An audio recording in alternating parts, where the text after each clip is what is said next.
Hello, check. Ignore me, everyone.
Good evening, esteemed faculty, respected guests, and our vibrant student community. A warm welcome to this insightful session at Symbiosis Institute of Business Management, Hyderabad, where we bridge the gap between academic knowledge and industry expertise. Today, we are privileged to host a session that not only promises to deepen our understanding of the financial landscape, but also to inspire us to explore the complexities of taxation and its implications on businesses and the economy at large. It is my honor today to introduce our distinguished guest speaker, C.A. Nilesh V. Vithlani, a name that stands out in the realm of chartered accountancy for his profound expertise and significant contributions. As a senior partner at VV Nilesh Associates, Mr. Vithlani brings to us over 3 decades of rich experience in income tax and GST, areas where his insights have guided many towards compliance and optimization. Mr. Vithlani is a fellow chartered accountant, a law graduate, and an information systems auditor.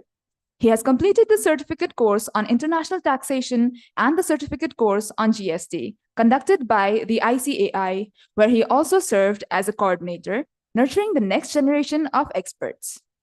His experience spans handling intricate tax matters for a diverse set of industries, from retail and software to construction and startups, making him a beacon of knowledge for anyone looking to navigate the complexities of income tax and GST. Mr. Vithlani is not just a practitioner, but a thought leader, regularly presenting papers and speaking at various national forums, including the prestigious diploma course on international taxation by ICAI.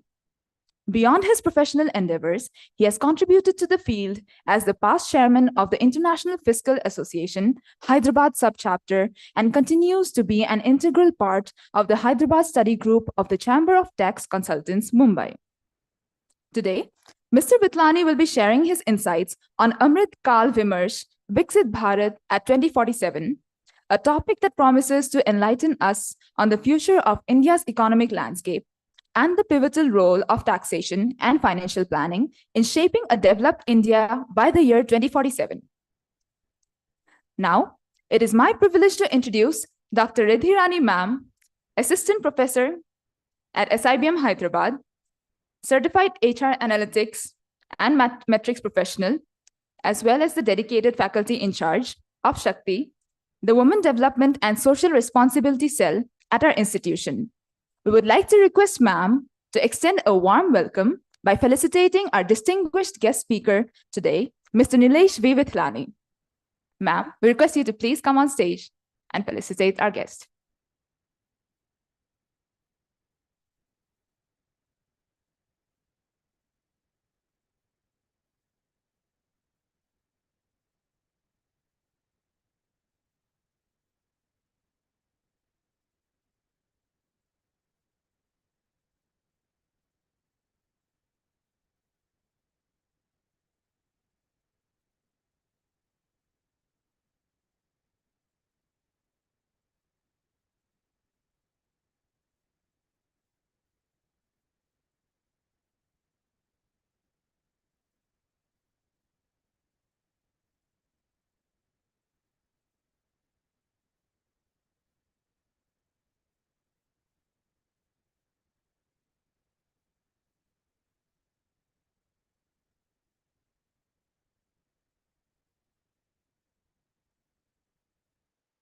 Now, please join me in extending a warm welcome to Mr. Nilesh V. Vithlani as we look forward to an engaging and insightful session.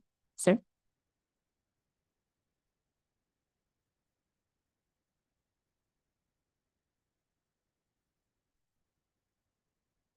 Can I have the slide changer?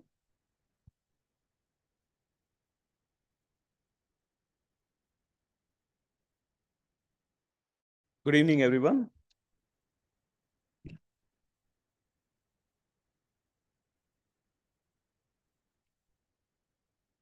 It's always a pleasure to be in SIBM, and today I'm told it's part of SIBM. This is, the students from SIBM as well as the other 2 institutes are here. So a warm welcome to all of you. Amrit, Kaal, Vimarsh. So I was toying with this idea, what does it mean? Amrit Kaal has been made popular by the finance minister at the 23 finance budget. She used that phrase for the first time. Vimarsh is deliberation. And that's what I Googled because it's too tough a Sanskrit word or Hindi word. So Vimarsh would mean deliberations. That would mean that it has to be an interactive session. It can't be one way. So what I have planned is we'll have 1 hour of my lecture, then followed by a question and answer where I encourage you, all of you, to voice your views on that subject. In a lighter note, Amrit Kaal is a 1.5 hour part of a full day. Hopefully, Amrit Kaal, what we are experiencing now is not so short-lived. So the topic given, and first of all, thank you SIBM as always for inviting me here, and AICTE for thinking of this topic. Vikasit at 2047. So this is the lofty idea of what should India look like in 2047. Now, if we have to look at 2047, which is another 23 years from now, it's a good idea to understand where did we start. So that's why the agenda, first an introduction, followed by finance, legal, operations, human resources, marketing, not in that same order, but those are the faculties which you will be options, which you will be opting for. So I thought it would be a good connect for you. So I'll be covering broadly those not in the same order, followed by the last topic, the way forward. That is where we'll look at what, in my opinion, should India be in 2047. So brief introduction. 1947, we got the independence. Pretty bad shape. India was one of the poorest countries. Poverty at its highest, close to 35 or more than 35% of the population was below the poverty line. And economy was in shambles. There was no industry. Agriculture was mostly self-sustaining agriculture, not much of surplus left there. So a pretty bad shape, right? Then we got independence.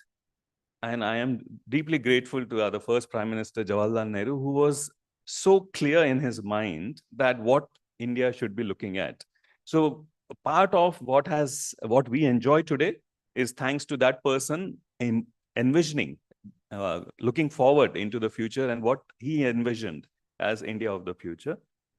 So he developed this idea of having planned development. So we used to have 5-year plans. Those were done away with lately. Not really, it's, I would say 10, 15, 20 years back, the 5-year plans were done away with because it had become a ritual of sorts where they would meet, the planning commission would meet, plan for next 5 years, and then just explain their variances, not exactly work to that plan. So that way, we started with those 5-year plans where initially for quite a few years, the focus, and rightfully so, was on agriculture. So mostly started with land reforms, where consolidation of land holdings was taken up, taking away land from landowners and giving it to the tillers was the focus of those days. Then came the focus on industry. So then we had this industrial policy resolutions, which laid down the foundations for public sector undertakings. Private investments was not forthcoming and could not be envisaged those days of such high volume where the basic industries would be required to propagate. Steel industry, mining industry, where huge investments are required, which the private entrepreneurs did not have access to. And so government had forcibly to step in to set up public sector undertakings. So we have examples of BHEL, which is doing fairly good even now. HMT, which used to be a very good company, but had to be wound up, and so many other examples. So we also had Alvin Industries, a state government undertaking of here, manufacturing refrigerators. Probably today you would find it surprising that government having a company doing manufacture of refrigerators. One very important, very landmark, or I would say far-reaching impact was thanks to IITs and IIMs. This was the pet subject of our first Prime Minister, Pandit Jawaharlal Nehru. Till today, we have that benefit we are reaping as India, as a country, out of these institutes, and many have multiplied. Then came a phase where, that was during Mrs. Indira Gandhi's term, where overnight certain private banks were nationalized. Today we have so many private banks, but that was not the norm. Earlier, we used to have, which were overnight nationalized. So bank nationalization was one example. Quite a few other enterprises were nationalized. And that was because of the concept of mixed economy, where government thought it needed to be in business to give direction to the economy. And one more landmark achievement of our country was the Green Revolution. We were always in shortage of food for our own, so we had a lot of imports of food, our basic food requirements. Then we had this Green Revolution where we became self-sustaining, and today we even export food grains to other countries. So this is sort of the background with which we have come to what we are today. But before that, why I have put 1991 in the previous slide is, till then, more or less, I wasn't around, I wasn't aware of what was going on. That could be one reason. And secondly, it wasn't, I mean, there were very few and far milestones, large events happening which changed the course of the country. Only few I could recall from my studies up to 1991. But 1991 is something I have lived. What happened? May 91 to June 91 were the elections announced by the chief election officer. The first leg of electioning got completed on May 20th. May 21st, Prime Minister, then standing Prime Minister, no, he wasn't. Chandrasekhar was the Prime Minister. Mr. Ex-Prime Minister Rajiv Gandhi was in Tamil Nadu electioneering for the second phase of election, and in a terrorist attack, he was assassinated. Elections got over. June 15, the new government took over. This was the first time in India, in Indian history, when a minority government took oath at the government. So Prime Minister, Mr. P.V. Narasimha Rao was the Prime Minister. It wasn't that easy. Mrs. Sonia Gandhi thought she could be a Prime Minister. There was a hue and cry before even she could claim, because Congress was the largest party then. So before even she could claim her right to be the Prime Minister, the opposition parties went ahead and met the President, objecting to her candidature. And that's how, so it wasn't the first choice. Why I'm stressing on this point is, it was a stroke of luck that P.V. Narasimha Rao became the Prime Minister, and another stroke of luck that he chose Dr. Manmohan Singh to be the Finance Minister.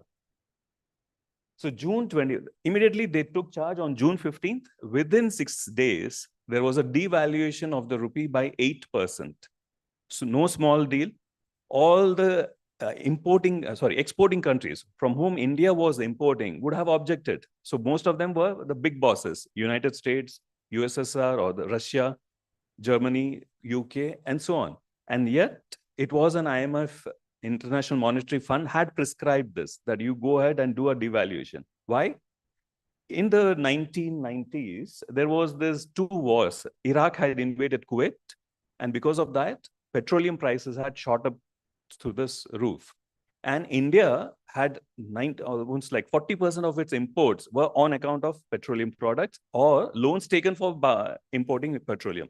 So the interest cost and petroleum products together was the highest import bill which India was footing. And suddenly, if you devalue, the creditors would lose money. And yet, in 2 days, or within a week, 21st of June, 1991, 8% devaluation of rupee. Within 2 days, another 11% of rupee devaluation. That took guts. Why is it important? This scenario, Parliament, a government with minority stake in the government, having the guts to do what is right, that takes some courage.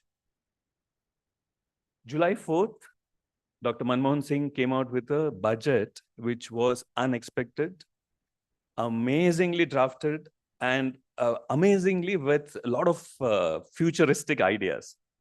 We'll see on the subsequent slides. July 24th, new industrial policy was brought out, which is totally different from what it had till then, the country had till then. August 13, new trade policy. And finally, new exchange rate policy. We used to have FERA, Foreign Exchange Regulation Act, which was replaced with Foreign Exchange Management Act. It wasn't only namesake. It really had a draconian provisions till then. FERA was almost like excise duty. Excise duty was a law which was it had a threat in the minds of the entrepreneurs. FERA was similar. If you deal in foreign exchange, you better be very careful. If you miss a step, you're behind bars. That was the, agony which the entrepreneurs used to go through under FERA. All that was undone in a single stroke of pen. FEMA was brought in. FEMA said it is Management Act. We have current account convertibility. We have capital account convertibility. Capital account convertibility was retained. Current account convertibility was thrown away. You said you can exchange, you can lend, borrow, restrictions, or trade in foreign exchange as you like. Such a big blessing to the entrepreneurs, to the capital markets. So this is what happened in a span of few months. That is why 1991 is a year which is so important. And all this when Congress in the blue color had less than 45% of the seats in the parliament. So this is a learning for us. To do what is right, you don't have to wait for sort of majority or people behind you. If it is right, go ahead and do it. So this is what happened in those few things which I listed: industrial policy, the exchange rate policies. First was, so we used to call it LPG, liberalization, privatization, and globalization. So liberalization gave up all the rights to issue licenses. So what was this? Till then, if you have to start any industry, you have to go to the government department seeking permission that I want to set up this industry, give me a license. So it had a lot of bureaucracy, and obviously with that, a lot of corruption. That was done away with. No licenses. So I remember we were building our house, and to build a house, the engineer was supposed to give a certificate that these many cement bags we need over the next 3 years, and then break it down to 6 months. With that certificate, I have to go to the government asking for cement bags. So let's say the engineer would have said 100 bags. That fellow bureaucrat will say, no, I'll give you only 20 bags. What do I do with the remaining 80 bags? So he says, you come back later. I had to go to the black market and buy the cement in black. To that extent. Another example, if I have to have a telephone in so mind you, we didn't have mobile phones then, we had only landlines. So if I have to have a landline, I would have to go and apply to the telephones bhavan, go to the telephones bhavan and pay 10,000 rupees in advance. Those days, 10,000 wasn't small amount. If I wanted within 6 months. In the normal course, if I apply, 500 rupees would be the fees. I might get it in 6 years to 10 years time. Such was the waiting list. If I want to buy a two-wheeler, I have to apply to give a 500 rupee advance deposit to Bajaj Chetak, and I would get it in 6 months to 3 years time, anytime, depending on what is the demand. That was the shortage.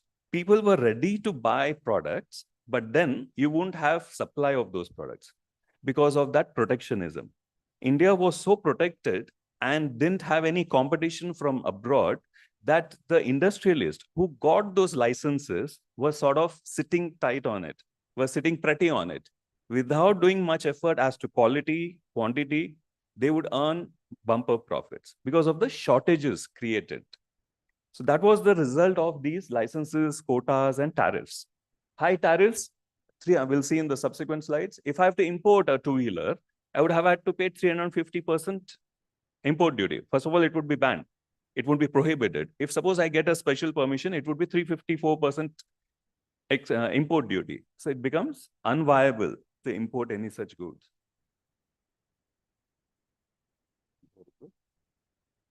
Yeah. So what happened with this demolition? We had increased competition and therefore increased efficiencies, better quality. Personal income tax, today we crib 30% bahut zyada hai. It used to be 56% in 91. Earlier to that, I have seen days where it was 90%. The top peak rate of income tax used to be 90%. So there was a joke. Nani Palkhiwala was a very renowned lawyer practicing in Supreme Court, and he would come every year to Hyderabad to give a lecture on the finance bill, which is the budget proposed. More than the finance minister, we would go and attend in Nizam College grounds this speech of Nani Palkhiwala because he was so hilarious. He would cut so many jokes on the ruling party then that we would have a good laugh and also understand the nuances, the points he used to make. So he said, I am paying for every rupee he earned, he used to pay 90% income tax. Then there was a compulsory deposit, so which was also linked to the income. So compulsory deposit, it is a 5-year deposit, refundable at the end of 5 years. That was around 20%. So he'll pay 20 rupees on that. Then he'll pay wealth tax of 1% or 2%. So imagine for every 100 rupees he's earning, he's paying first 90% as tax, gone. Out of that 10 rupees, he's supposed to pay 20 rupees of compulsory deposit to the government. So he has to borrow 10 rupees to first make the compulsory deposit and then again borrow to pay the wealth tax. So he used to cut jokes. From those levels, it was at 56%, and straight, one single day, he made it, Dr. Manmohan Singh made it to 40%. Excise duties, which were at 150 peak rate, there were slabs, were reduced to 800. There were some 8 slabs in excise duty, they cut down to 4. So that way it was simplified and the tax rates were lowered. Then came privatization. Finally, government realized that it had no business to be in business. So it cut down its PSUs, privatized its quite a few PSUs, and the trend is still on. What happened? This reduced the fiscal burden. Those PSU, because of the inefficiencies, because of the bureaucracy, they were running into losses. Those losses were being put by the government, which was actually the taxpayers' money. So what was happening? Taxpayers were actually paying for the inefficiencies of those PSUs.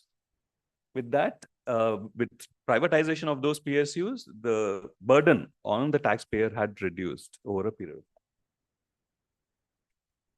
With competition, there's better efficiency. There are competitors vying for piece of the market share. So definitely they have to be good at both price and quality. That helped improve overall quality in the Indian market. And of course, profitability. Because there is a competition, you are very conscious of your costs and profitability. That helped gain profitability also. So it was a win-win situation where the scarce resources, scarce capital was actually put to very good use. Globalization, the third limb. Customs duty, which was at 355%, was brought down straight to 150%. 51% shareholding was allowed to foreign investors, except, in 30, which was unthought of. This was a huge, huge surprise. What happened? You could get, because a foreign investor will bring along with him his technology. So we used to get the best technology in the form of partnerships, joint ventures in Indian companies. Foreign exchange controls removed. FERA was replaced with FEMA. FEMA said, you do what you like under current account capital, to the extent of current account transactions. If they are capital account transactions, you should reach out to RBI. Even that was delegated to the banks. They laid down rules so very clear that the banks could decide whether this transaction is allowed or not.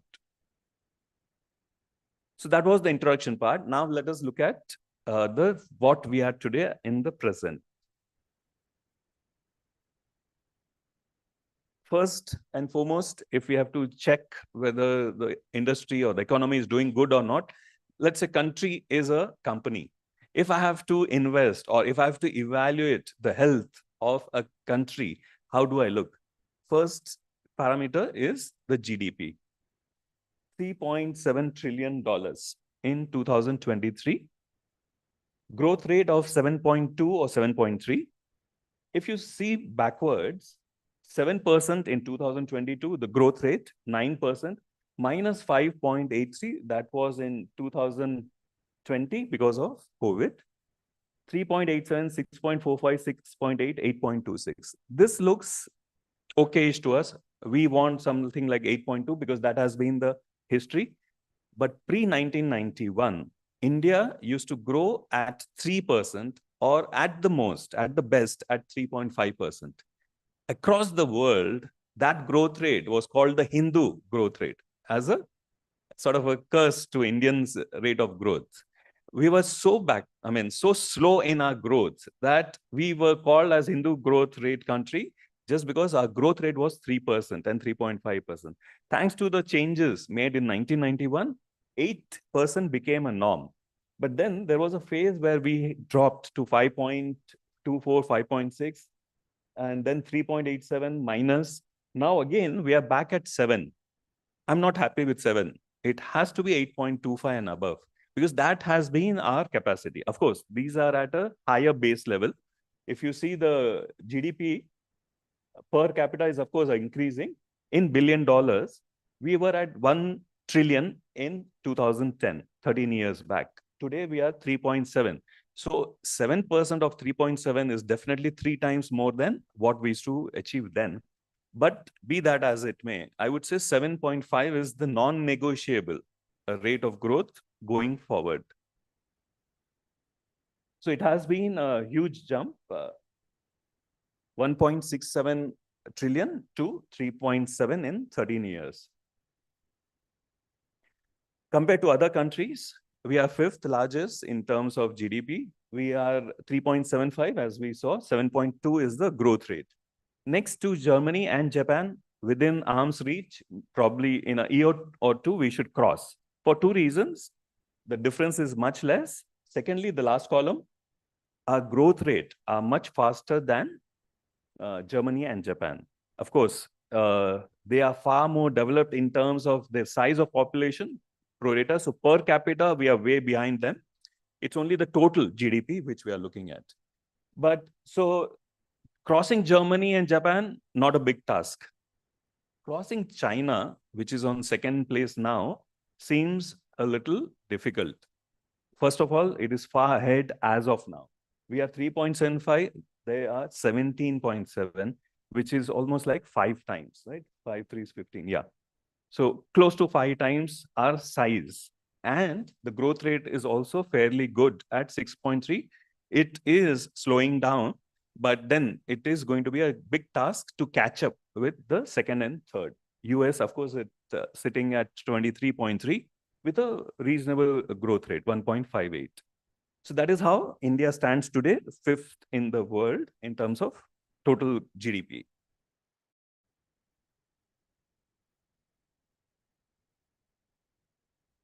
So I did this math. If we apply the 7.5 rate, 7.5% growth rate every year on year, then we will be at, we'll cross 5 trillion in 2027. That has been the slogan. 2027, 5 crores is a doable thing. If we consistently grow at 7.5, that's the catch. And we'll cross 21 crores in 2047. 2047 is what we are looking at. So we will be 4 times, or not 4 times, close to 7 times today's size. So that should be a good place to be. I hope all of us are there then.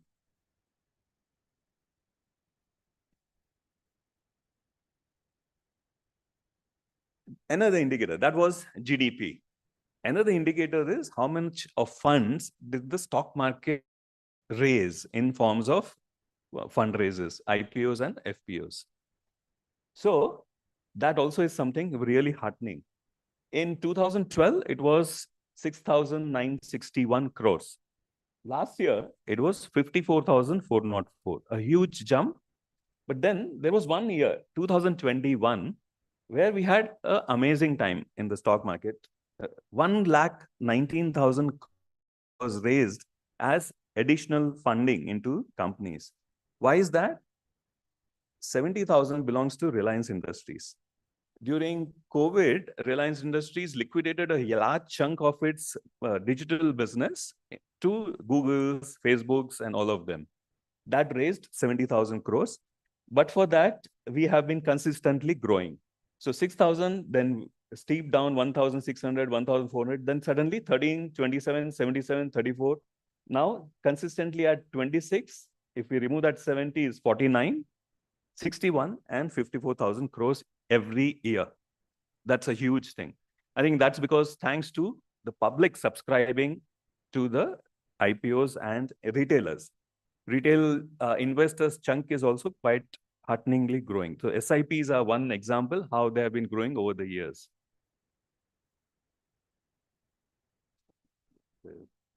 Yeah. So this I put it in a graph, multiplied by 10, just to have a proper understanding. So this is how it has been going up and down, not very consistent, but overall an upward trend in funds raised through IPOs. So this is the place to be. Once you join industry or you float your own enterprise, go for an IPO. Contribute to this graph. Another parameter of checking whether our economy is doing good or not is the confidence which the foreigners repose on our economy. So foreign direct investment, FDI, is the best parameter to look at. So let me tell you, when we opened up our country to foreign investments in 1991, the first year was lukewarm. Second year, we got $2 billion. $2 billion in 1 year, let's say 92. With that in background, these are the figures for last 8 years. 44 billion, 44, 39.97, 42, 50, 64, 44, 59, and 49. Where was 2 billion? And we were quite happy celebrating that 2 billion. Today, it has become a norm to get anything above 40 billion.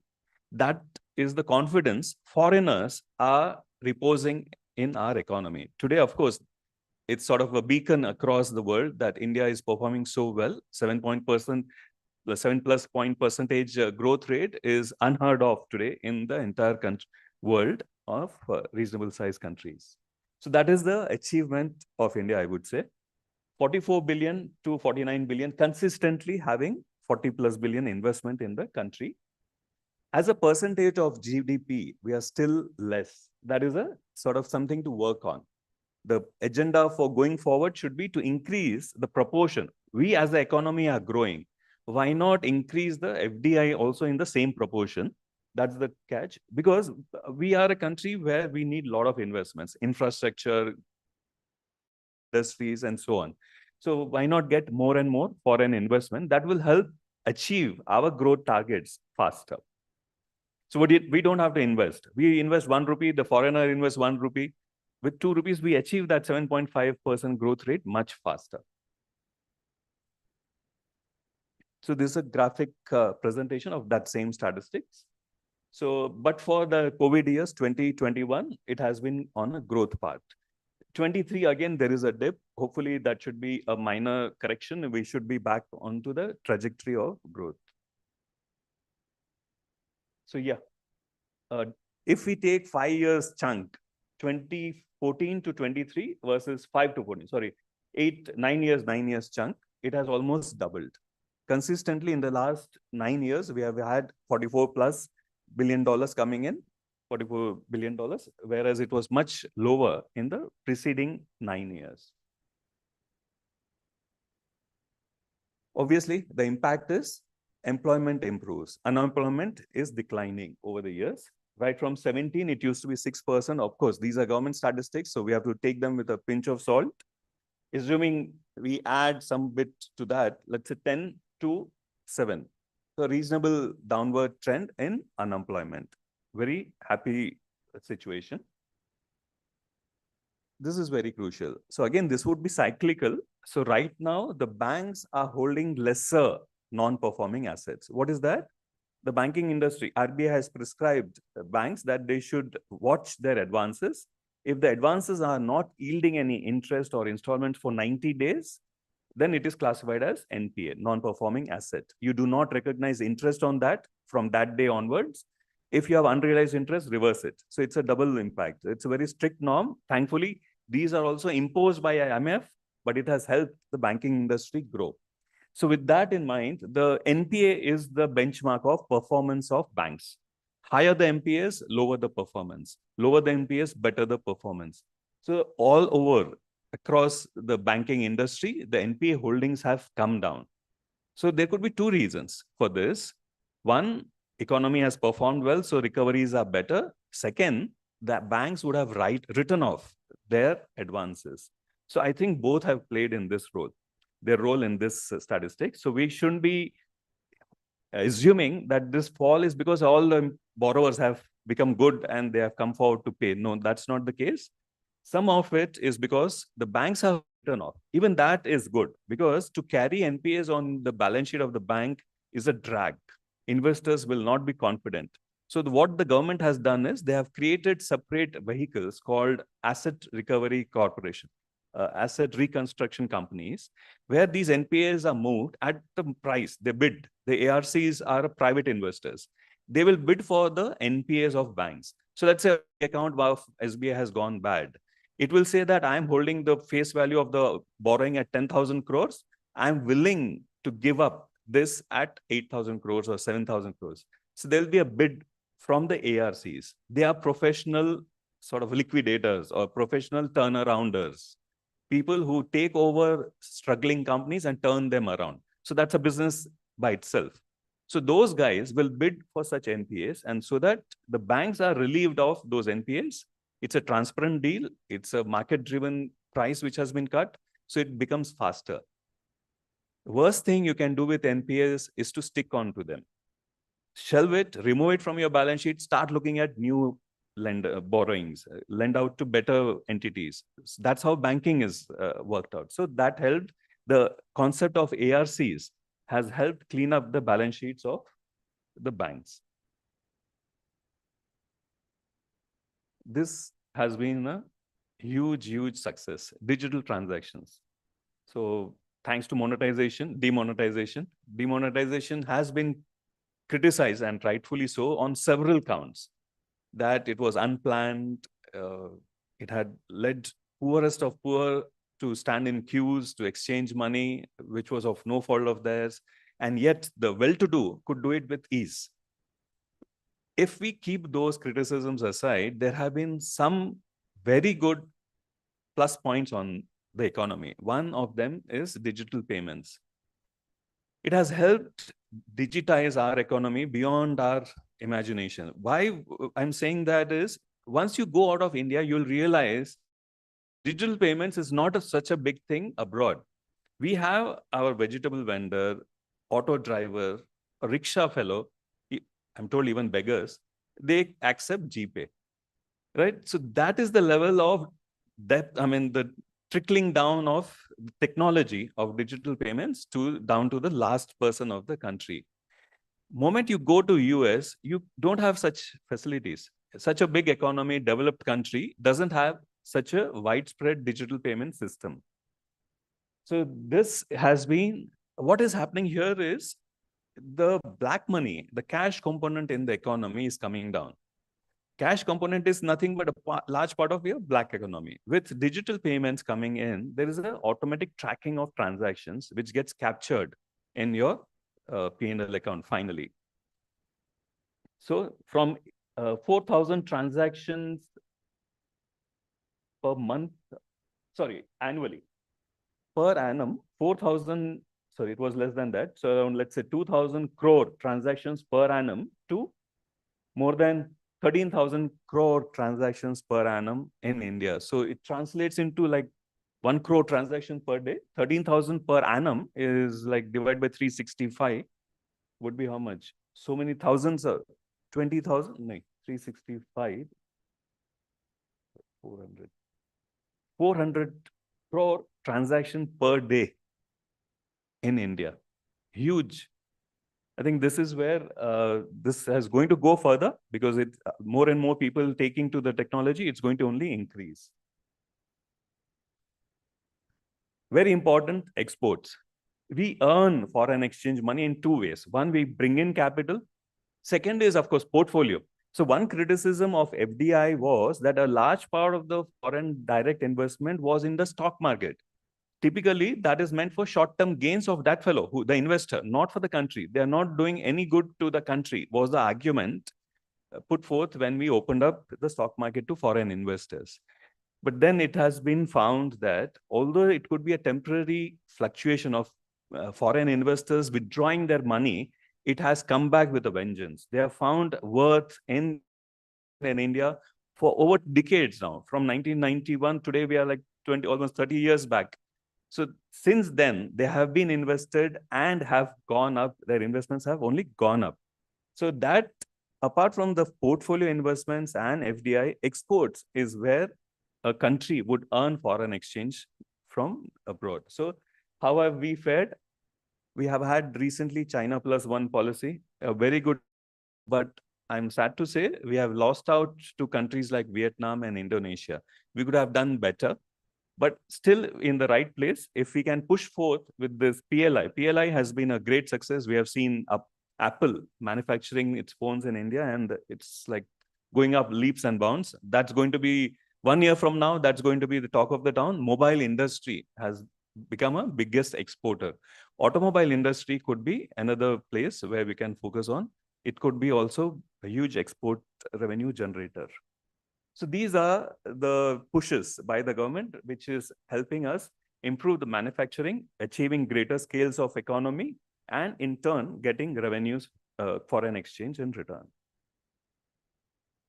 Money matters. Finance, guys. This is one unique thing. This has happened thanks to the Ukraine war. Ukraine, that was the trigger, I would say. It would have been in the planning for earlier than that. So what happened? Suddenly, the volatility of dollar, it shot up, went up and all that. And we were at a receiving end because India, being a net importer, had to shell out more and more dollars. So what it found is a easier way. It started with Russia, because Russia also was in the need of a trading partner, because the entire Europe and the Western countries had boycotted Russia. So it came out with Banya types. Zarat hai to let me put my point forward. So it bargained and said, let us deal in India ruble directly. So with that started, it has been in vogue, but then that was the push which it needed to take it to the next level. So what it did, 22 countries are on board. What it means is, earlier, if I have to deal with France, I would have to convert my Indian rupees into dollars, then reconvert dollars into francs, because I have to deal with French companies. That was done away with.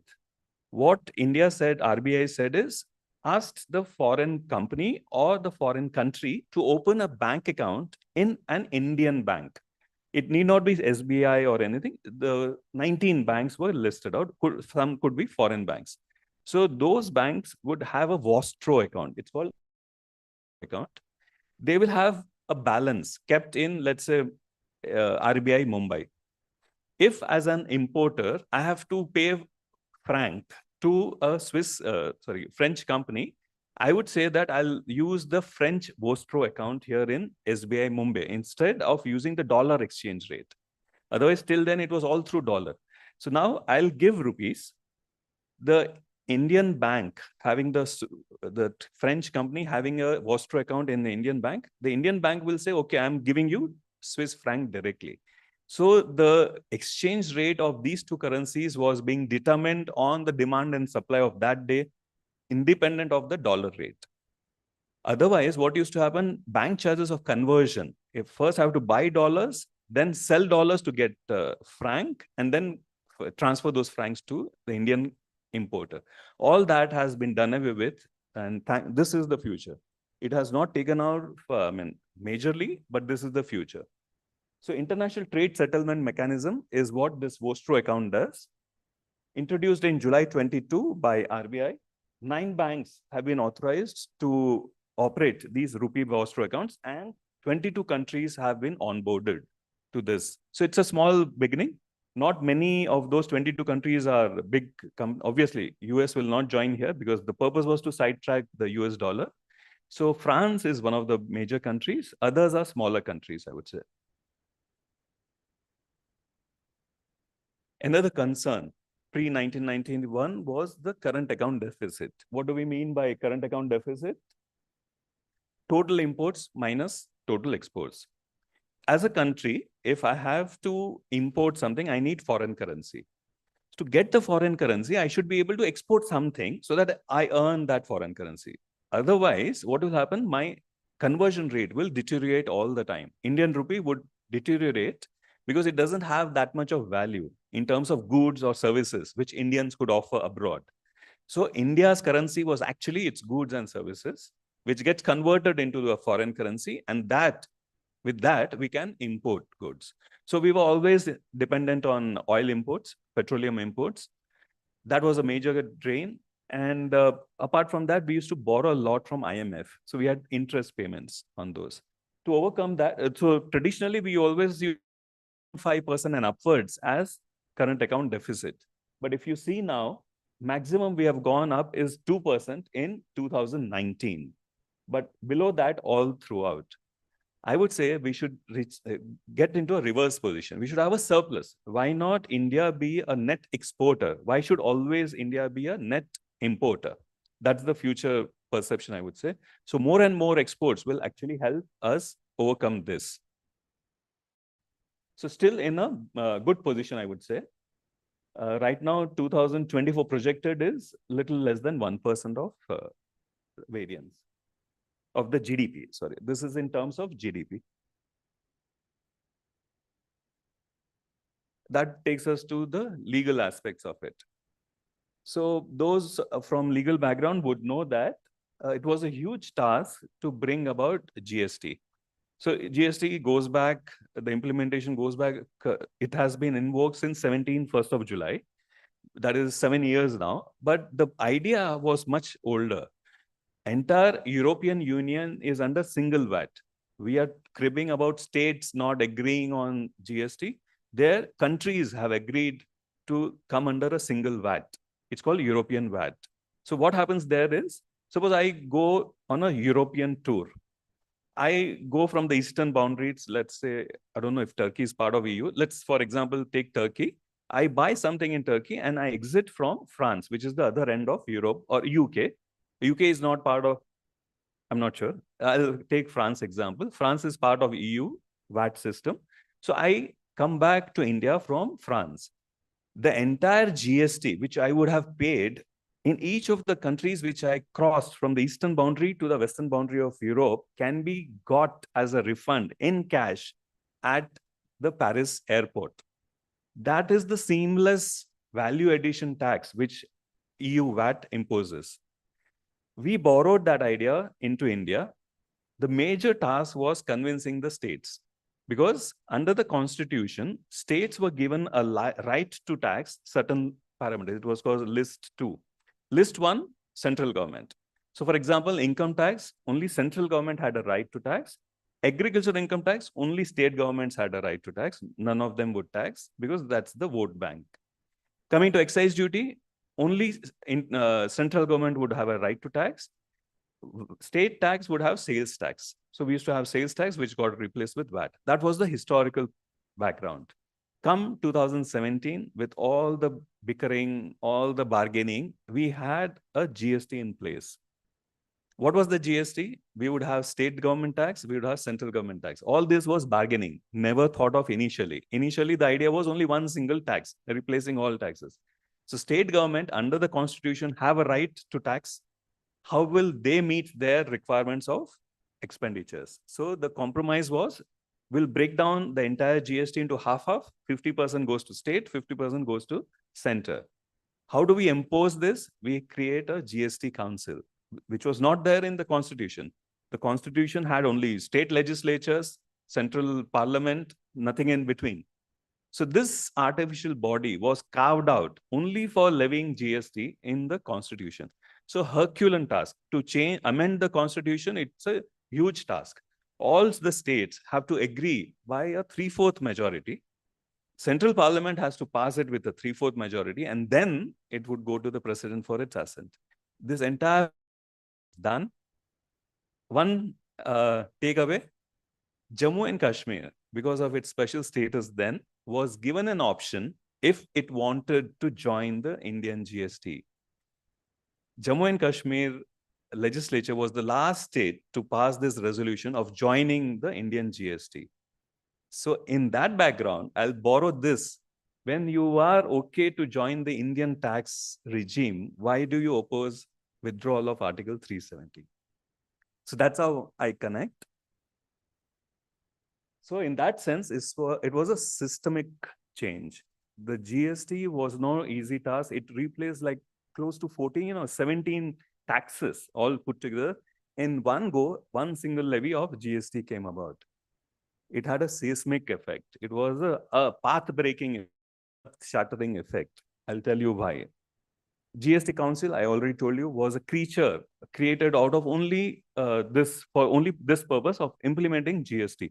So a very welcome change. What is happening there? GST Council has the finance ministers of each and every state and union territory represented there.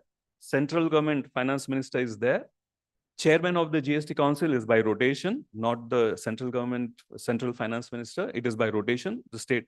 So Sushil Modi, who was the finance minister of Orissa, was the chairman of the GST Council in 2017 when it came into vogue. A very accomplished guy, a very well-balanced guy. So GST Council has a voting pattern where no single bloc can take away the legislation to its course. So it requires 3/4 majority. Central government has 50% voting power. All states put together have 50% voting power. And to pass a resolution, you need not 51%, you need 3/4, 75% majority. Thankfully, till date, it has been unanimous.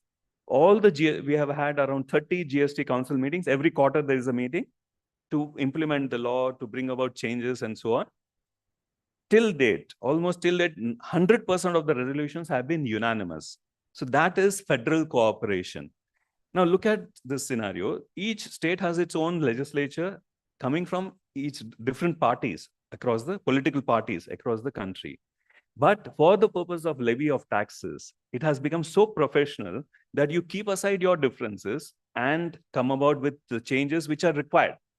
Maybe for tax collection, maybe for the country's growth and so on. So that has become sort of carved out from politics. That is a change which we see today thanks to that GST Council concept. Federal cooperation, GST collections, we'll see in the slides, it has gone way beyond their expectations, the collectors, tax collectors' expectation. Compliances have become so tight. We have e-way bills, e-invoicing, that it's a real-time thing.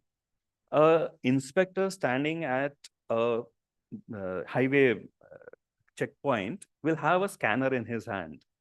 The moment he scans the lorry receipt or the lorry documents, he'll know what products are going in that lorry. It's a simple thing. He'll pick one parcel, check whether that item is there in this list or not. All system driven, very easy to catch defaulters. So that has become a little tighter. Compliances have become onerous, but system driven. So minus the corruption and the bureaucracy. GST portal, ease of doing business, one should access it, very user-friendly. It does all the auto-population for you. On 11th of every month, the supplier has to upload his invoices. The receiver, the purchaser, will get those data into his portal, in his account, auto-populated. He has to simply click the button and pay the tax. It has become seamless, very well-designed portal, and it is helping both the taxpayer and the collector. So it is leaving an audit trail. Thanks to GST, the income tax collections have gone up because you have so many tight controls over GST that you cannot escape booking or the stick is wider and thicker. So people are actually being forced into paying taxes of GST. Once you pay GST, income tax follows. So faster collection of data. By every second of the month, there's a public article in the newspaper. What was the collection of the previous month, which has just ended 2 days back, thanks to the computerized data collection. When it started, average monthly collection was 0.9 lakhs. it has gone to 1.7 lakhs per month average. A cakewalk. I'm sure it would have been a fraction of this if you put all the state government collections together. Compliance has helped the state governments. So in the subsequent slides, we'll see. So if you see the gradual increase, there was a dip in 21 again, but it has been 1.7, a huge increase every year. So what was the concern pre-GST? First and foremost was all across the globe, there is a concern. The moment you implement GST for the first time, next 2 years, there'll be a huge inflation. Why? Because a rate which was like, say, 5% excise and 5% VAT would have suddenly become 10% GST. So there's bound to be profit making by the traders or the manufacturers. That was the first and foremost concern that any country has had until then, had the phase of high inflation in the next 2 years. State tax collections is going to be very low. So the government had to give a guarantee under the Cess Act. So a separate act was formulated that if the collections fall short of your existing collections of the states, central government would reimburse that as a cess through the cess pool. So that's why the cess was implemented. What happened? Inflation has not been a concern. We'll see in the subsequent slides. It was much lesser than the past, thanks to certain provisions in the law itself, which prohibited traders and manufacturers from profiteering. You could not do this. 5 plus 5, suddenly you add 10%. No. The government had a right to audit the books of account of the taxpayer to see if they have profited from this. Then if there were certain cases which were implemented, FMCG companies were visited by the government officials. So they made sure that the companies did not profit. Why? Because you're getting an input tax credit. Earlier, you were not getting input tax credit. Now you're getting, let's say, 8% tax credit. You don't increase your price by 10%. You increase by 2%. All that audit provisions were there in the law itself, and they were implemented. Thanks to that, inflation wasn't a concern at all. States have been very happy thanks to the first time they got a right to tax services. Services till then were the domain of only the central government. Service tax was the only tax being levied on services. Thanks to GST, all the service providers are now paying taxes even to the state government. They got to tax services for the first time, and tax buoyancy is being measured. So it was expected at 0.7. The last budget showed it was 1.2. It was better than expected, 20% more than what the states were expecting. So this is the inflation chart. If you see, 18 was the first year of GST. 2 years in a row, it was 3.6, 3.4.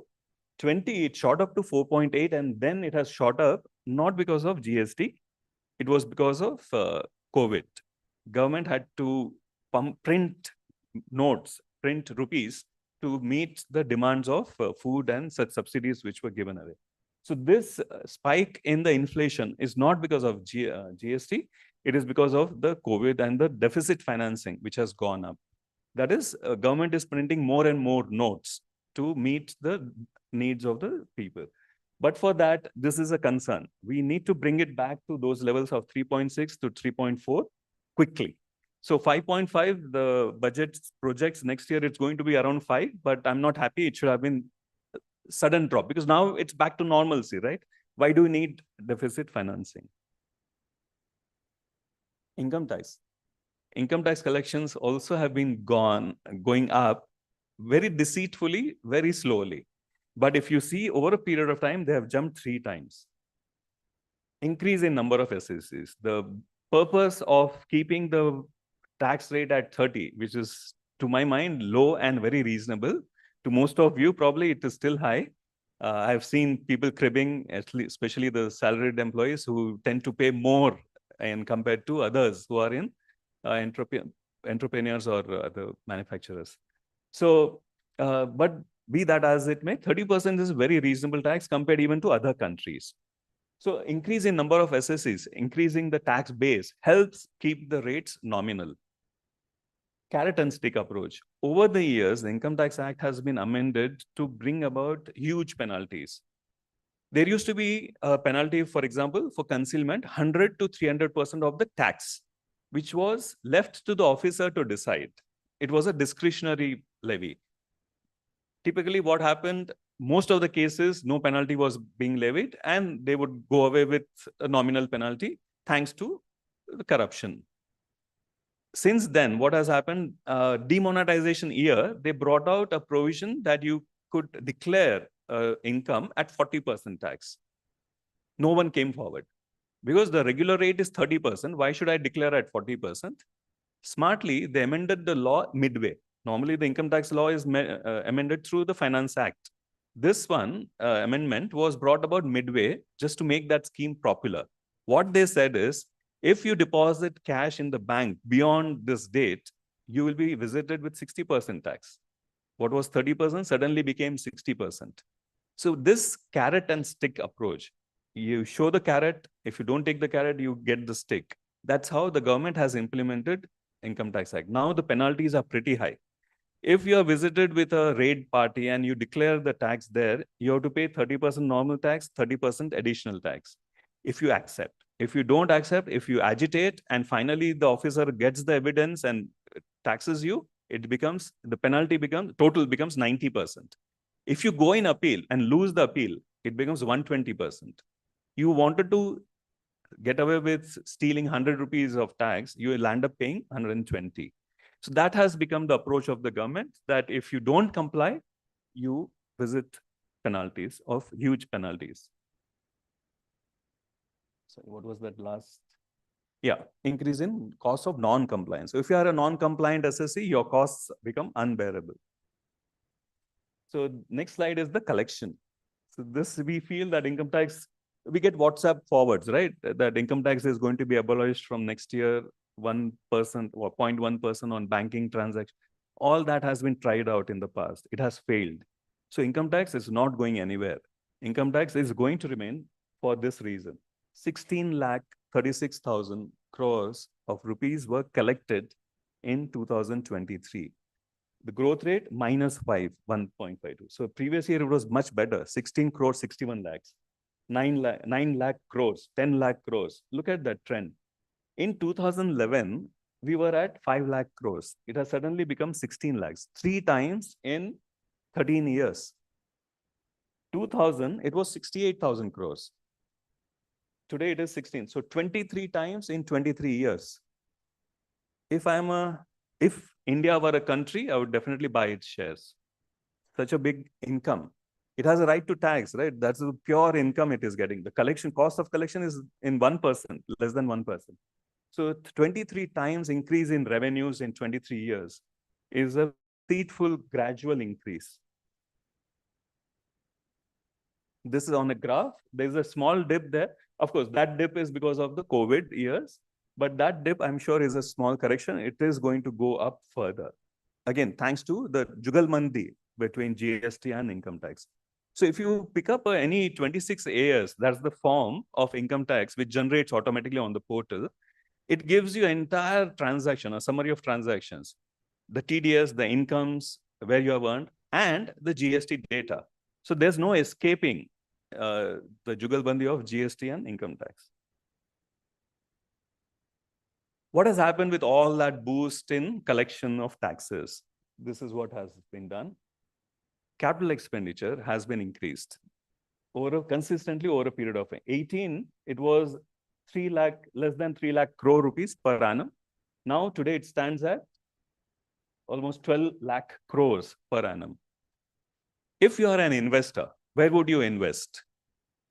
In revenue generating assets, fixed deposits, shares, mutual funds, and so on. That is what the government is also doing. It is investing in capital expenditure. Earlier, it used to be investing in defense or maybe in payment of interest, which are non-productive, which are definitely required, but they are not generating income. Any capital expenditure will generate, it will have a trickle-down effect. Let's say, next slide, we'll see that investments in highways has gone up. What happens? Government takes the project, it buys the land. So the money moves from the government treasury to the landowner. Then it buys cement, steel, employs laborers, and starts the construction activity. So all that money which is it spending on the building of the roads is actually getting transferred to people, the last laborer. He is getting that right to wage. That wage is getting into his pocket. So this has a trickling effect. What will that laborer do? He'll eat some food, buy some food, then buy some products, buy some FMCG products. That creates a demand for products in the economy. So it has any capital expenditure in the economy has a trickle down effect as opposed to buying gold. Let's say there was a time when India had to release gold and bring it back. It is going to that banker or it is going to the vendor who is selling that gold. It is not helping our economy. All this capital expenditure helps the economy. And in the process, what is happening? Capital goods are being created. A new road has been created. What has that an effect? We have a good example here in Hyderabad. Outer Ring Road was built about 10 years back. Before that, it was all barren land, right? No one would have gone to such godforsaken areas. Let's say, what is Kokapet today? I never heard of it. Today, Kokapet commands per acre of land is like 100 crores. Why? Thanks to that outer ring road. What did the government do? It has just built 100 kilometers of road. What has it translated into? You take your geography knowledge, draw a radius, circle radius with having like 30 kilometers, draw a circle. That is the area which has been supplied to commercial exploitation. Builders, satwas, and these all commercial complexes have come up, right? What did they do? They bought the land, they built office complexes, they built residential complexes, they sold it. Housing loans were disbursed for buying those land. So what is happening here? There's a trickle-down effect of a multiplier effect. It's not a trickle-down effect. 1 rupee spent by the government has multiplied into a 5 rupee demand or 10 rupee demand down the line. So that is what happens in a capital goods expenditure. As a percentage of GDP, that is another monitor. So it also has been growing. It is not in absolute figures. In terms of GDP also, it is more and more is getting invested in the capital expenditure. National highways gone up. Cargo traffic has gone up since 7 years, last 7 years. Electrified rail routes. So that entire expenditure is going into these sectors. Highways, cargo handling, ports, rails, aircrafts, airports. Look at the number of airports. I'm sure your own frequency of traveling by flight has gone up. Each in our families, if we count, it must have multiplied. Thanks to the fall in prices. Why did the prices fall? Because of economies of scale. Indigo has far more aircrafts which can operate efficiently. And that is why it can afford to give you a cheaper price. So all that is thanks to the capital expenditure done by government. Not only the physical infrastructure, but even the IITs, IIMs, and so this is another thing which has been really good. We are investing in the future. China has been doing this. China has been investing in education since decades. We have made a beginning only recently. So many IIMs, medical colleges, universities have gone up. This is an area of concern. There is an improvement, but far more to be done. Airports need to be more efficient so that more and more goods can be exported and imported. So we employ efficiently. Suppose I've invested 100 crores in one port. If it is generating revenues of 100 crores, that's okay. But what if it can generate revenues of 500 crores, 5 times the efficiency? So they have started, but it needs a long way to go. Again, China is way ahead of us. It uses all automated machinery to load and unload ships. 47% inland containers, 28% decline in time. How much time a ship takes and unload? So those are the timings, 27% at seaports. Highways, this has been a huge success in India. So this is the picture I've taken from their website, NHAI. They have these plans to have a Bharat Mala. It's like a nervous system of the country. These are the highways in progress or under pipeline. They call it the Bharat Mala. These are the total number of highways already built or to be built. Same reason, they are planning a new greenfield highway from Delhi to Mumbai. not only highway, but a freight corridor, railways. We see that. So what happens on the way, they are going to create industrial cities, which will in turn give rise to settlements or building of urban areas. Mind you, in a lighter vein, in the license Raj era, we used to wait for the companies or industries used to wait for announcements by the finance minister saying that this particular area is a backward area. Please come there and build a factory. We will give you free electricity, no excise duty for 10 years, no sales tax for 10 years. Probably now, the governments, thanks to GST, governments will tell, I am opening a new software company. I'm bringing a new software company into Hyderabad. Please come and stay here with your family. Reproduce more because consumption will increase. More consumption, more revenue to the state government. So that is going to be an incentive to the state governments to build better cities, smarter cities, so that people come there and stay and consume more and more so that the state revenues go up. 81,586 total length of kilometers. Completed 50. That was in total project. This is completed and so on. So these are the statistics again from NHAI. Delhi Mumbai Green Expressway, that was what I was talking about. 1,380 kilometers is almost done, I'm told. And it was supposed to be launched in March. I don't know if it has started or not. It's in that stage or not. Ahmedabad Dholera. Dholera is somewhere in Punjab, I believe. Within Gujarat, 110 kilometers. Amritsar Jamnagar, Punjab to Gujarat, 1,380 kilometers. Bharat Mala, which we saw in the previous slide, the picture, it is likely 34,800 kilometers. So this is the right place. It's the right brain with the right heart where the government is investing, and it is likely to have a trickle-down effect. This is another thing. State governments also have woken up to the idea of building better infrastructure. So we have this Mumbai-Nagpur, which is within Maharashtra, an amazing road. Please do take a two-wheeler. Two-wheelers are not allowed. Take a four-wheeler and have a drive on it. It's an amazing. You can travel at 120 kilometers constantly throughout that length of that the entire highway, expressway. Mumbai Trans-Harbour Link, which was open. It's one project, but of course there were approvals which were released by the central government. A project which has been in the pipeline for like 30 years got completed in last 4 years. I gave you the example of Hyderabad Regional Ring Road, Outer Ring Road is one thing. Regional Ring Road is being planned, which is going to be bigger circle.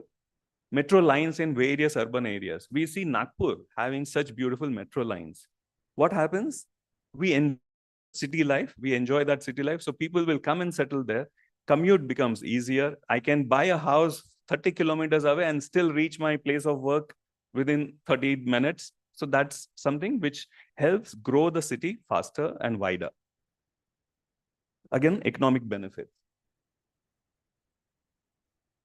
So these two dedicated freight corridors are already in place. A few more are in the pipeline. So this also is going to have a trickle-down effect. I hope I'm on time or exceeded. Please let me know. So we'll go faster. A digital stack. So that was all about physical infrastructure. What about digital? So this is a very good example of what the government is doing. It has come out with a sort of a white paper on digital stack. So it has various components: Aadhaar, ONDC, and UPI. They are the big components of that digital infrastructure, which the government is promoting from its own. What are these? Aadhaar, we know. It's identity proof, which has largely worked. I'll not say 100%, but it has largely worked. And it has created an ease, which we will see in the next slides. ONDC is Open Network Network of Digital Commerce. So it's a government-sponsored, government-funded Amazon. It creates a platform where buyers and sellers can come and trade freely on that for a very minuscule fee. Right now, I'm told Amazon charges 30 to 40% from the sellers. That's a big money going abroad, right? Amazon is a foreign company. Nothing of it is remaining in India. So this is to counter that. ONDC is where smallest of the players can log in and buy or sell their products. Unified data, UPI, we have been using it. such a huge success, the government is now taking it abroad. There were some seven, two, three, four, five, six, 7 countries which have already accepted UPI. Eiffel Tower is the first place where I could use Indian rupees to access the Eiffel Tower. NRIs having foreign mobile numbers can use it. Foreigners coming to India are allowed to use it now.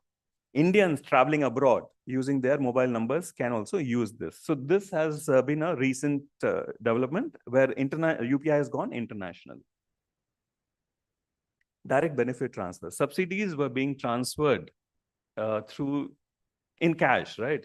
Thanks to this digital payments, now it is directly going into the pocket of the beneficiary.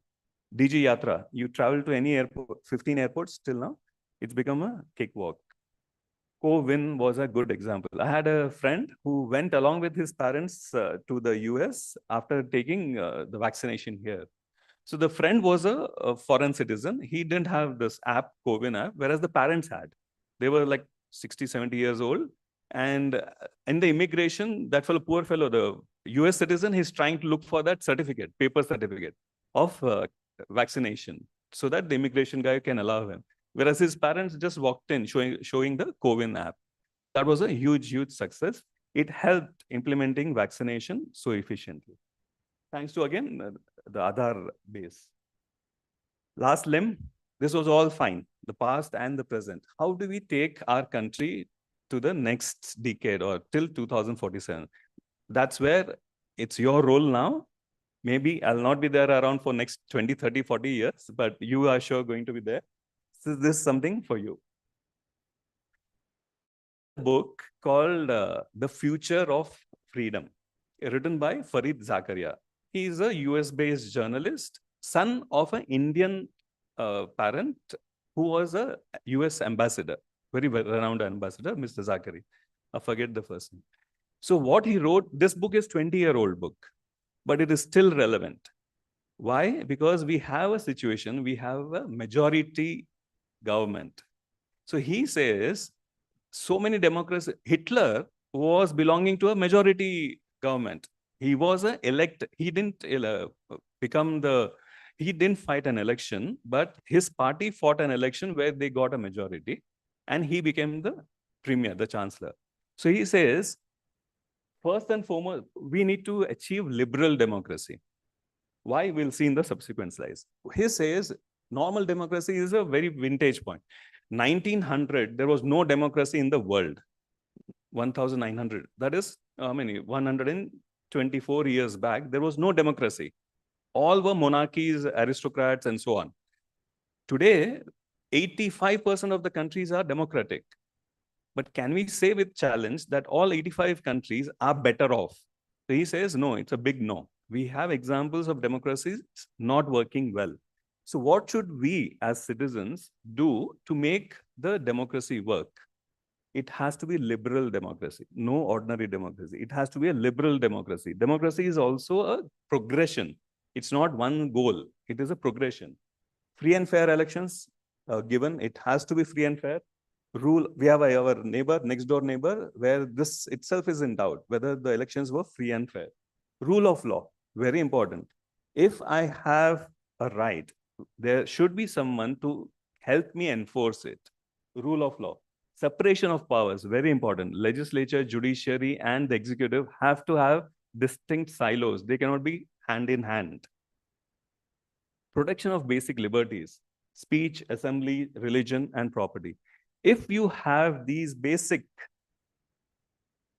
features in a democracy, only then it can progress towards liberal democracy. How is relevant? How is it relevant? Fine. This is where is that?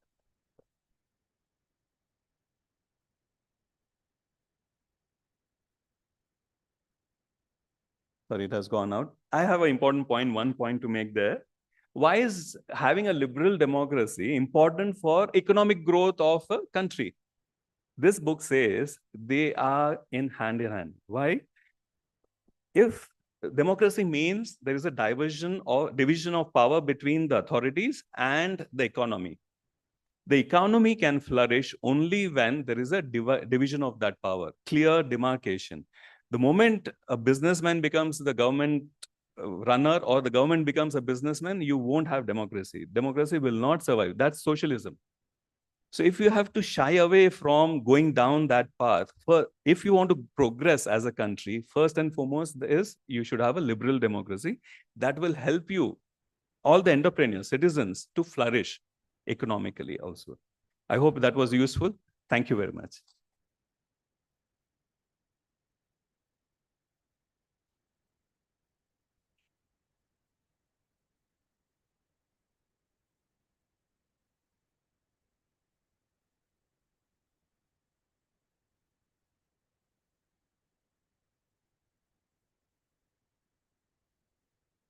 Thank you, sir, for such an enlightening session.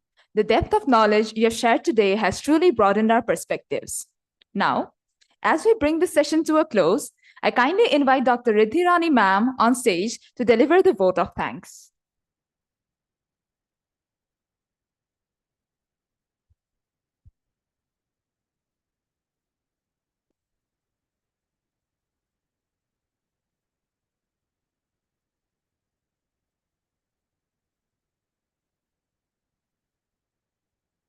Audience, we have time for a few questions. So if anyone has any questions, so we'll open the floor for a Q&A session.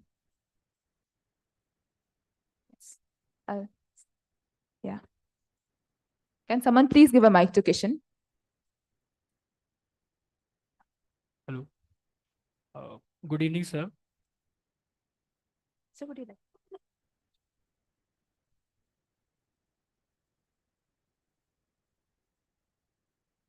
Yeah. Good evening, sir. So the session was very insightful. I do have one question, like what specific initiative, in your opinion, like the financial sector of India can undertake in order to achieve the status of developed country by the year 2047? Obviously, UPI is already there and it is adding to our GDP and the revenue, but what other initiative? Yeah. So one top of the mind idea which comes to my mind is the innovation of financial products. I have seen almost like 10 years back, factoring very prevalent in European countries, which has come in very small measure in India. Why factoring, let me explain, is discounting of receivables. Suppose I'm a manufacturer, I have a chain of distributors whom I supply goods. They are not in a position to give me the money instantly. I would want instant payment. So to bridge that gap, a banker comes and uses the factoring process, which is bill discounting. We do have bill discounting, but a more evolved product is factoring, which becomes instantaneous. So the moment I raise an invoice, thanks to this e-invoicing and all that, one goes to the banker, one goes to the buyer. Within the stipulated time, let's say 2 days, I get the money from this banker. Indirectly, it has lent money to the buyer, my distributor. So this, if we can implement, that's a huge sector which is not being tapped. Second could be the microfinancing. Microfinancing is sort of taking footsteps, then again getting a hit and all that. But that is a sector, again, which is not getting financed. So you have these vegetable vendors who need finance for a single day. Morning, they need money. Evening, they can repay. So that microfinancing is another area which is being tapped by unscrupulous vendor operators right now, which charge like 3% per day rate of interest. That is prohibitive. That is what is killing those guys, the poor vendors. So something of that sector. So these are my ideas. People who are there in the banking industry will have far more better ideas. So if RBI can come forth and liberate those sectors. Right now, peer-to-peer lending is one such sector in microfinancing. Peer-to-peer lending is, I want to lend money to someone. I don't know whom I can trust. So that is where this peer-to-peer lending companies come in. They will do the credit check of the borrowers. They'll list it on their portal. According to their credit rating, I can decide whom to give at what rate for how many days. So this peer-to-peer lending sector also has few operators, 5 or 6. One of them is our client, but who is not able to take off in a good manner because of RBI restrictions. So probably RBI has to work on that. It has the control over all these sectors. So it is the body which has to take that forward. And probably these are the sectors where they can pitch in. Thank you so much, sir.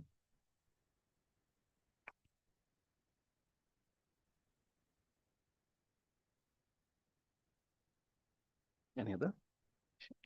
Thank you, everyone.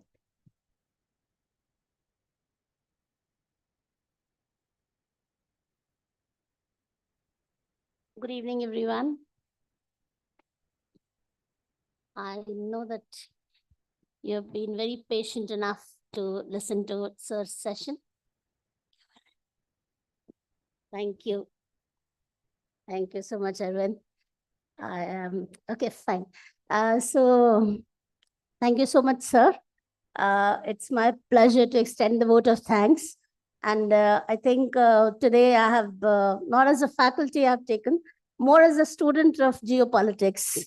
So yes, it has been also my area where a lot of interest is there.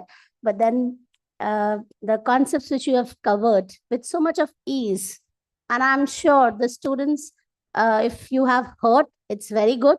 And if you have not, then I'm telling you have missed some 14, 13 sessions which on macroeconomics would have been covered today. So thank you so much for covering the concepts with so much of ease and, and clarity. And the evolution in finance, obviously, that is absolutely mind-boggling. So absolutely, thank you so much for covering the session in such a nice way and in such a wonderful manner so that it can be understood by everyone. I will also extend my thanks to the director, Professor Venugopal Rao, and the deputy director, KP Shamsundar Chitta sir, for giving us so much of time and pushing us for taking us topics like Amrit Kaal, which has been a vision of Prime Minister Modi. And thanks to the student council here who have asked, made all the arrangements for this.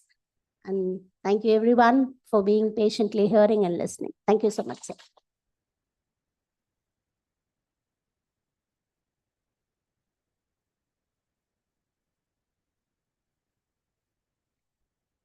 Thank you, ma'am. On behalf of SIBM Hyderabad, I would like to extend our heartfelt gratitude and profound appreciation to Mr. Nilesh Vithlani for sharing his expertise and insights with us today.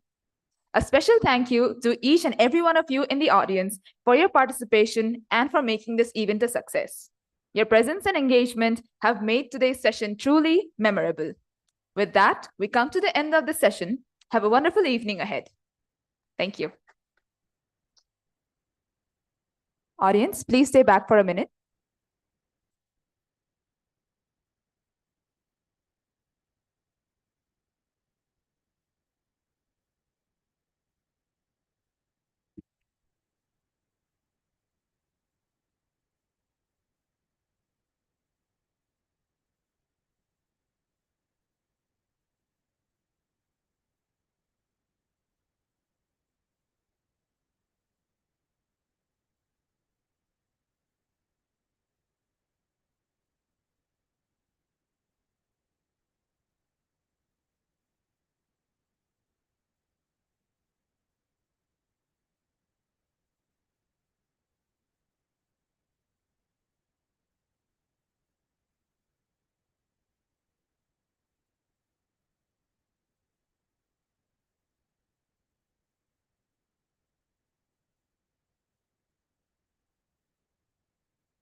All the students may leave now. Please make sure to mark your attendance before leaving the convention hall. Thank you. Please move out in a silent and orderly manner.